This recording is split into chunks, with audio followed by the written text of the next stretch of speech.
Chapter 2. Gentlemen of the Anaheim Lions Club, the man at the microphone said, we have a wonderful opportunity this afternoon, for, you see, the county of Orange has provided us with a chance to hear from, and then put questions to and of, an undercover narcotics agent from the Orange County Sheriff's Department. He beamed, this man wearing his pink waffle fiber suit and wide plastic yellow tie and blue shirt and fake leather shoes. He was an overweight man, overaged as well, overhappy even when there was little or nothing to be happy about. Watching him, the undercover narcotics agent felt nausea. Now you will notice, the Lions Club host said, that you can barely see this individual who is seated directly to my right, because he is wearing what is called a scramble suit, which is the exact same suit he wears, and in fact must wear during certain parts, in fact most, of his daily activities of law enforcement. Later he will explain why. The audience, which mirrored the qualities of the host in every possible way, regarded the individual in his scramble suit. This man, the host declared, whom we will call Fred, because this is the code name under which he reports the information he gathers, once within the scramble suit cannot be identified by voice or even by technological voice print or by appearance. He looks, does he not, like a vague blur and nothing more, am I right? He let loose a great smile. His audience, appreciating that this was indeed funny, did a little smiling on their own. The scramble suit was an invention of the Bell Laboratories, conjured up by accident by an employee named S.A. Powers. He had, a few years ago, been experimenting with disinhibiting substances affecting neural tissue, and one night, having administered to himself an IV injection considered safe and mildly euphoric, had experienced a disastrous drop in the GABA fluid of his brain. Subjectively, he had then witnessed lurid phosphine activity projected on the far wall of his bedroom, a frantically progressing montage of what, at the time, he imagined to be modern-day abstract paintings.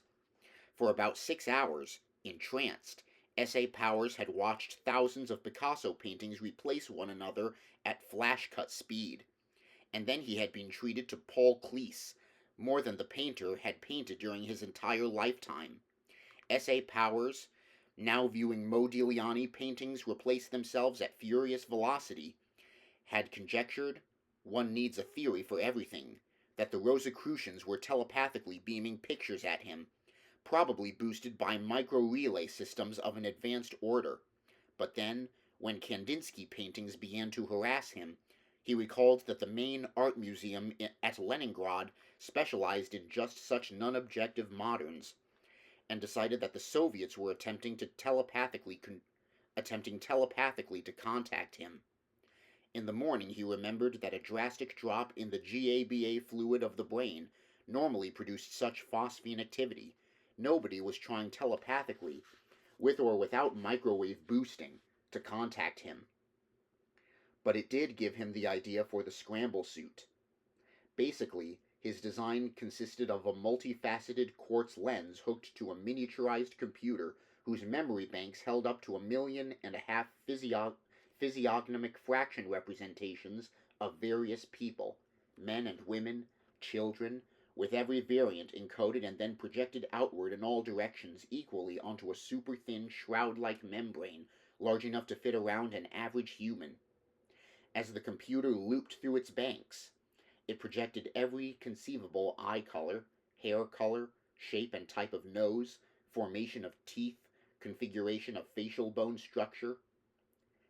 The entire shroud-like membrane took on whatever physical characteristics were projected at any nanosecond, and then switched to the next. Just to make his scramble suit more effective, S.A. Powers programmed the computer to randomize the sequence of characteristics within each set. And to bring the cost down, the federal people always liked that. He found the source for the material of the membrane in a byproduct of a large industrial firm already doing business with Washington. In any case, the wearer of a scramble suit was every man and in every combination, up to combinations of 1.5 million sub-bits, during the course of each hour. Hence, any description of him or her was meaningless. Needless to say, S.A. Powers had fed his own personal physiognomic characteristics into the computer units, so that, buried in the frantic permutation of qualities, his own surfaced and combined. On an average, he had calculated, of once each 50 years per suit, served up and reassembled, given enough time per suit. It was his closest claim to immortality. "Let's hear it for the vague blur," the host said loudly, and there was mass clapping. In his scramble suit, Fred, who was also Robert Arcter, groaned and thought, "This is terrible." Once a month an undercover narcotics agent of the county was assigned at random to speak before bubblehead gatherings such as this. Today was his turn. Looking at his audience, he realized how much he detested straights. They thought this was all great. They were smiling. They were being entertained. Maybe at this moment the virtually countless components of his scramble suit had served up S.A. Powers. "But to be serious for just a moment," the host said, "this man here—" He paused, trying to remember. "Fred," Bob Arcter said. S.A. Fred. "Fred, yes." The host, invigorated, resumed, booming in the direction of his audience. "You see, Fred's voice is like one of those robot computer voices down in San Diego at the bank when you drive in. Perfectly toneless and artificial. It leaves in our minds no characteristics, exactly as when he reports to his superiors in the Orange County Drug Abuse, program." He paused meaningfully. "You see, there is a dire risk for these police officers because the forces of dope, as we know, have penetrated with amazing skill into the various law enforcement apparatuses throughout our nation, or may well have according to the most informed experts. So for the protection of these dedicated men, this scramble suit is necessary." Slight applause for the scramble suit, and then expectant gazes at Fred, lurking within its membrane. "But in his line of work in the field," the host added finally, as he moved away from the microphone to make room for Fred, "he of course does not wear this. He dresses like you or I, although, of course, in the hippie garb of those of the various subculture groups within which he bores in tireless fashion." He motioned to Fred to rise and approach the microphone. Fred, Robert Arcter, had done this 6 times before, and he knew what to say and what was in store for him. The assorted degrees and kinds of asshole questions and opaque stupidity. The waste of time for him out of this, plus anger on his part, and a sense of futility each time, and always more so. "If you saw me on the street," he said into the microphone, after the applause had died out, "you'd say, 'There goes a weirdo freak doper,' and you'd feel aversion and walk away." Silence. "I don't look like you," he said. "I can't afford to. My life depends on it." He said, "I can't afford to. My life depends on it." Actually, he did not look that different from them. And anyhow, he would have worn what he wore daily anyhow, job or not, life or not. He liked what he wore. But what he was saying had, by and large, been written by others and put before him to memorize. He could depart some, but they all had a standard format they used. Introduced a couple of years ago by a gung-ho division chief, it had by now become writ. He waited while that sank in. "I am not going to tell you first," he said, "what I am attempting to do as an undercover officer engaged in tracking down dealers and most of all the source of their illegal drugs in the streets of our cities and corridors of our schools here in Orange County. I am going to tell you—" He paused, as they had trained him to do in PR class at the academy. "What I am afraid of," he finished. That gaffed them. They had become all eyes. "What I fear," he said, "night and day, is that our children, your children and my children—" Again he paused. "I have 2, he said. Then, extra quietly, "little ones, very little." And then he raised his voice emphatically. "But not too little to be addicted, calculatedly addicted for profit by those who would destroy the society." Another pause. "We do not know as yet," he continued presently, more calmly, "specifically who these men, or rather animals, are who prey on our young, as if in a wild jungle abroad, as in some foreign country, not ours. The identity of the purveyors of the poisons concocted of brain-destructive filth shot daily, orally taken daily, smoked daily by several million men and women, or rather that were once men and women, is gradually being unraveled. But finally we will, before God, know for sure. A voice from the audience. Suck it to him! Another voice, equally enthusiastic. Get the commies! Applause and reprise severally.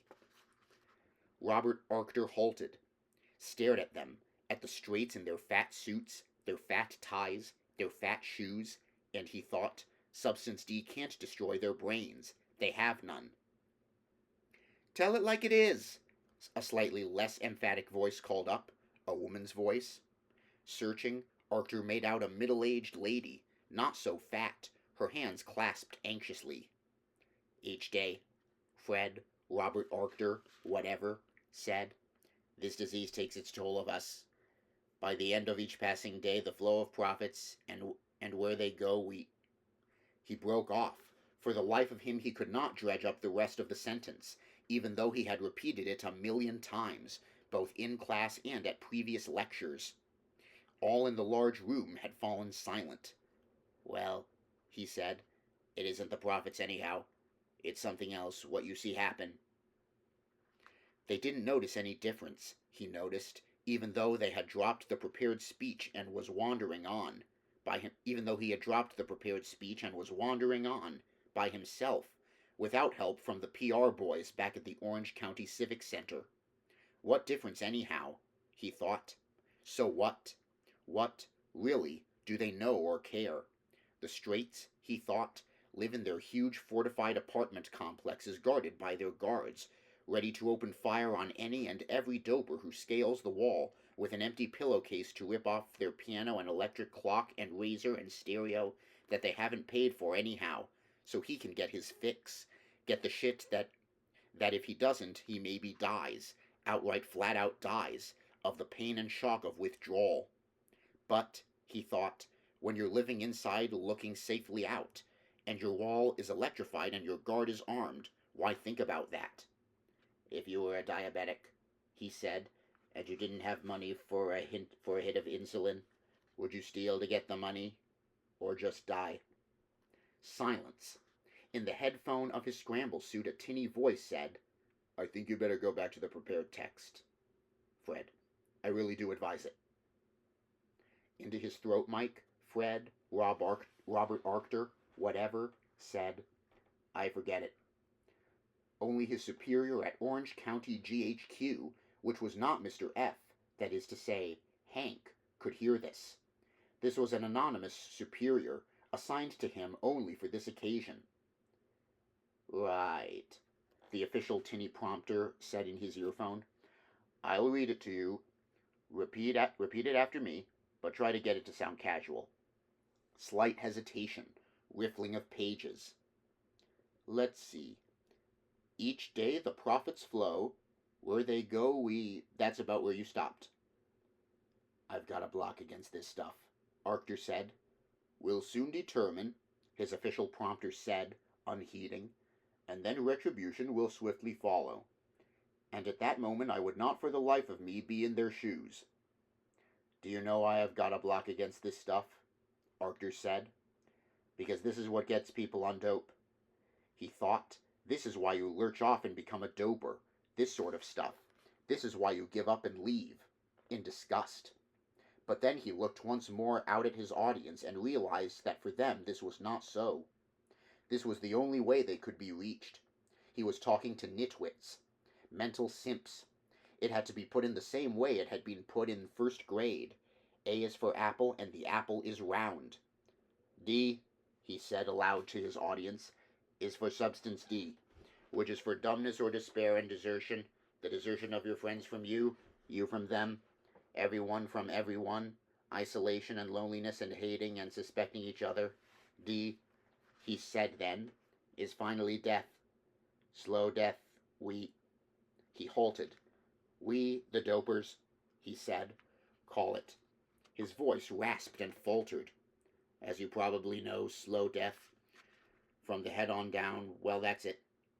He walked back to his chair and reseated himself, in silence.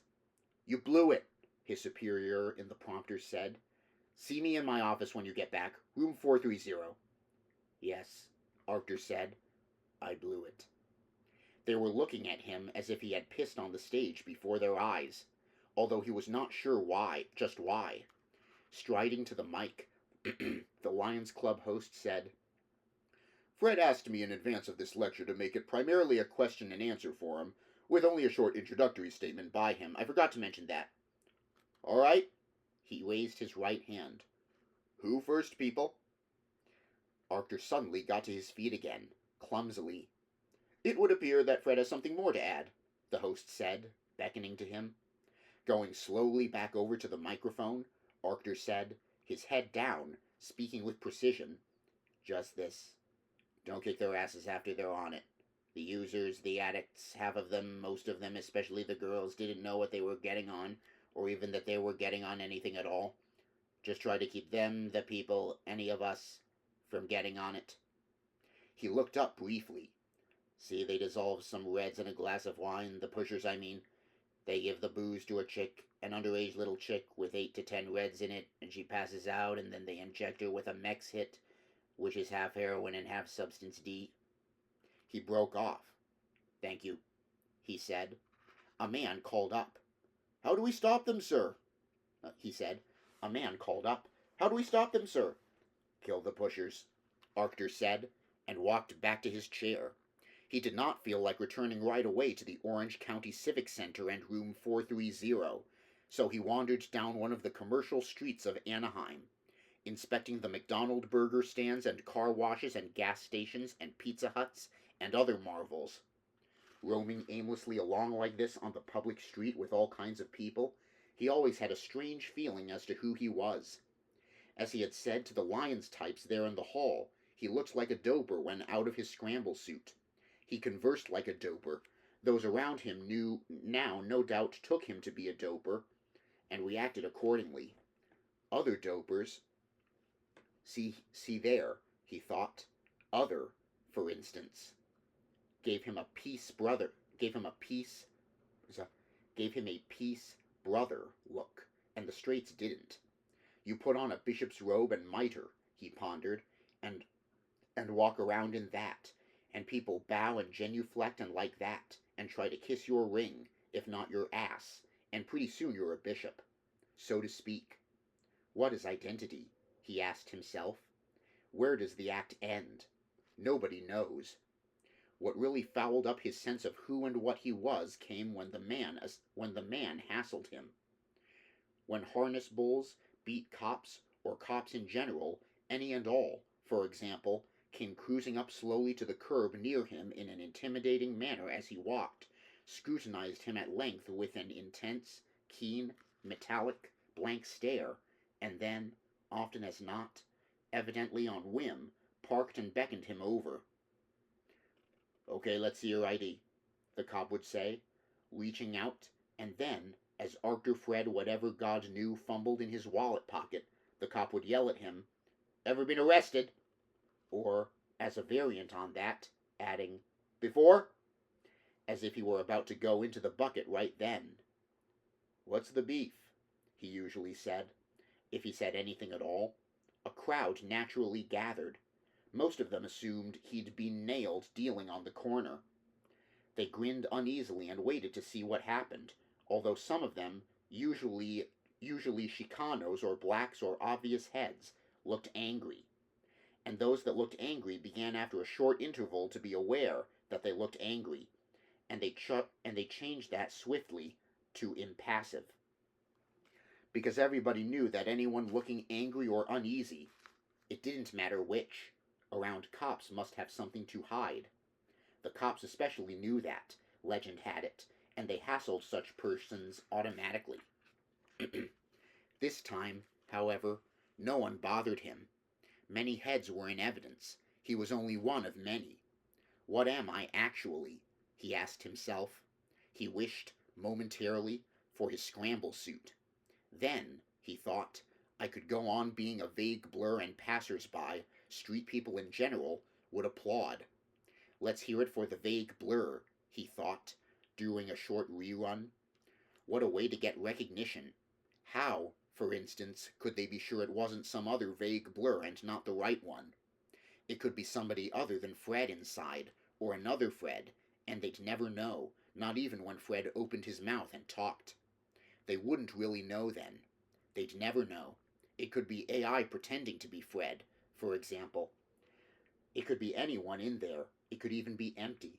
Down at Orange County GHQ, they could be piping a voice to the scramble suit, animating it from the sheriff's office. Fred could, in that case, be anybody who happened to be at his desk that day and happened to pick up the script and the mic, or a composite of all sorts of guys at their desks. But I guess what I said at the end, he thought, finishes off that. That wasn't anybody back in the office. The guys back in the office want to talk to me about that, as a matter of fact. He didn't look forward to that, so he continued to loiter and delay, going nowhere, going everywhere. In Southern California, it didn't make any difference anyhow where you went. There was always the same McDonald burger place over and over, like a circular strip that turned past you as you pretended to go nowhere, to go somewhere. And when finally you got hungry and went to the McDonald burger place and bought a McDonald's hamburger, it was the one they sold you last time and the time before that and so forth, back to before you were born. And in addition, bad people, liars, said it was made out of turkey gizzards anyhow. They had by now, according to their sign, sold the same original burger 50 billion times. He wondered if it was to the same person. Life in Anaheim, California, was a commercial for itself, endlessly replayed. Nothing changed. It just spread out farther and farther in the form of neon ooze. What there was always more of had been congealed into permanence long ago, as if the automatic factory that cranked out these objects had jammed in the on position. How the land became plastic, he thought, remembering the fairy tale how the sea became salt. Someday, he thought, it'll be mandatory that we all sell the McDonald's hamburger as well as buy it. We'll sell it back and forth to each other forever from our living rooms. That way we won't even have to go outside. He looked at his watch. 2:30, time to make a buy call. According to Donna, he could score, through her, on perhaps 1,000 tabs of Substance D cut with meth. Naturally, once he got it, he would turn it over to county drug abuse to be analyzed and then destroyed, or whatever they did with it. Dropped it themselves, maybe, or so other legend went, or sold it. But his purchase from her was not to bust her for dealing. He had bought many times from her, and had never arrested her. That was not what it was all about, busting a small-time local dealer, a chick who considered it cool and far out to deal dope. Half the narcotics agents in Orange County were aware that Donna dealt, and recognized her on sight. Donna dealt sometimes in the parking lot of the 7-Eleven store. In front of the automatic holo scanner, the police kept going there, and got away with it. In a sense, Donna could never be busted no matter what she did and in front of whom. What his transaction with Donna, like all those before, added up to was an attempt to thread a path upward via Donna to the supplier she bought from. So his purchases from her gradually grew in quantity. Originally he had coaxed her, if that was the word, into laying 10 tabs on him, as a favor, friend-to-friend stuff. Then, later on, he had wrangled a bag of 100 for recompense, then 3 bags. Now, if he lucked out, he could score 1,000, which was 10 bags. Eventually, he would be buying in a quantity which would be beyond her economic capacity. She could not front enough bread to her supplier to secure the stuff at her end. Therefore, she would lose instead of getting a big profit. They would haggle. She would insist that he front at least part of it. He would refuse. She couldn't front it herself to her source. Time would run out. Even in a deal that small, a certain amount of tension would grow. Everyone would be getting impatient. Her supplier, whoever he was, would be holding and mad because she hadn't shown. So eventually, if it worked out right, she would give up and say to him and to her supplier, "Look, you better deal direct with each other. I know you both. You're both cool. I'll vouch for both of you. I'll set a place and a time and you two can meet. So from now on, Bob, you can start buying direct, even if you're going buy direct if you're going to buy in this quantity." Because in that quantity he was for all intents and purposes a dealer. These were approaching dealers' quantities. Donna would assume he was reselling at a profit per 100, since he was buying 1,000 at a time at least. This way he could travel up the ladder and come to the next person in line, become a dealer like her, and then later on maybe get another step up and another as the quantities he bought grew. Eventually, this was the name of the project. He would meet someone high enough to be worth busting. That meant someone who knew something, which meant someone either in contact with those who manufactured or someone who ran it from the supplier who himself knew the source. Unlike other drugs, Substance D had, apparently, only one source. It was synthetic, not organic. Therefore, it came from a lab. It could be synthesized, and already had been in federal experiments, but the constituents were themselves derived from complex substances almost equally difficult to synthesize. Theoretically, it could be manufactured by anyone who had, first, the formula and, second, the technological capacity to set up a factory. But in practice, the cost was out of reach. Also, those who had invented it were making it available sold it too cheaply for effective competition. And the wide distribution suggested that even though a sole source existed, it had a diversified layout. Probably a series of labs in several key areas, perhaps one near each major urban drug-using spot in North America and Europe. Why none of these had been found was a mystery, but the implication was, both publicly and no doubt under official wraps, that the SD agency, as the authorities arbitrarily termed it, had penetrated so far up into law enforcement groups, both local and national, that those who found out anything usable about its operations soon either didn't care or didn't exist. He had, naturally, several other leads at present besides Donna. Other dealers he pressured progressively for larger quantities, but because she was his chick, or anyhow he had hopes in that direction. She was for him the easiest. Visiting her, talking to her on the phone, taking her out or having her over, that was a personal pleasure as well. It was, in a sense, the line of least resistance. If you had to spy on and report about someone, it might as well be people you'd see anyhow. That was less suspicious and less of a drag. And if you did not see them frequently before you began surveillance, you would have to eventually anyhow. It worked out the same in the end. Entering the phone booth, he did a phone thing. Ring, ring, ring. "Hello," Donna said.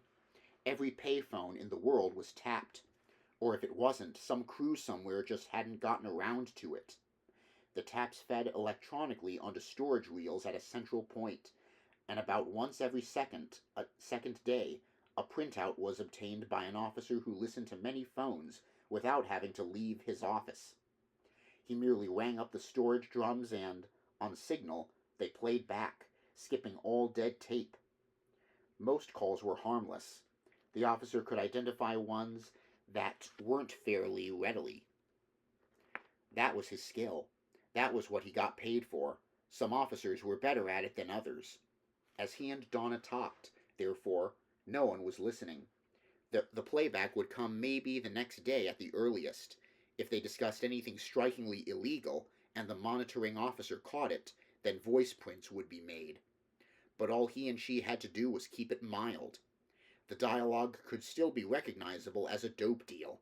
A certain governmental economy came into play here. It wasn't worth going through the hassle of voice prints and trackdowns for routine illegal transactions. There were too many each day of the week. Over too many phones. Both Donna and he knew this. "How you doing?" he asked. "Okay." Pause in her warm, husky voice. "How's your head today?" "Sort of in a bad space, sort of down." Pause.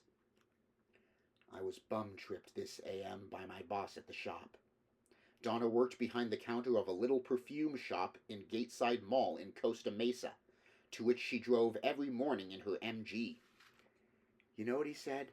He said this customer, this old guy, gray hair, who bilked us out of $10, he said it was my fault and I've got to make it good. It's coming out of my paycheck, so I'm out $10 through no fucking, fault of my own." Arthur said, "Hey, can I get anything from you?" She sounded sullen now, as if she didn't want to, which was a shock. "How much do you want?" "I don't know." 10 of them, he said. The way they had it set up, one was 100. This was a request for 1,000. Among fronts, if transactions had to take place over public communications, a fairly good try consisted of masking a large one by an apparently small one. They could deal and deal forever. In fact, in these quantities, without the authorities taking any interest. Otherwise, the narcotics teams would be raiding apartments and houses up and down each street each hour of the day, and achieving little. 10, Donna muttered, irritably. "I'm really hurting," he said, like a user, rather than a dealer. "I'll pay you back later, when I've scored." "No," she said woodenly. "I'll lay them on you gratis, 10. Now, undoubtedly, she was speculating whether he was dealing. Probably he was. 10, why not? Say 3 days from now? No sooner?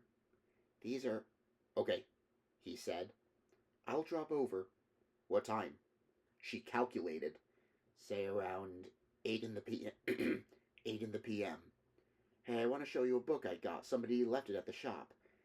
It's cool. It has to do with wolves. You know what wolves do? The male wolf, when he defeats his foe, he doesn't snuff him. He pees on him. Really. He stands there and pees on his defeated foe, and then he splits. That's it. Territory is what they mostly fight over. And the right to screw, you know? Archer said, I peed on some people a little while ago. No kidding.